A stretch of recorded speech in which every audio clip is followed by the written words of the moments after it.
ये मैसराती life time grand Turismo.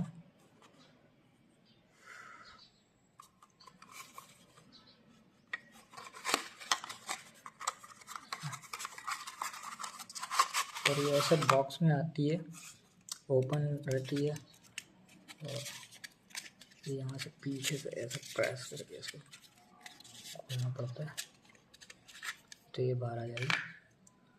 और काफ़ी ज़्यादा हैवी है ये कार।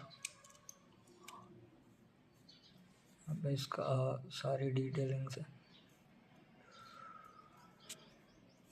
ज़्यादा जूम कर दिया। So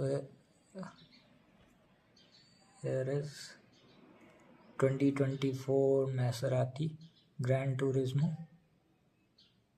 Folgore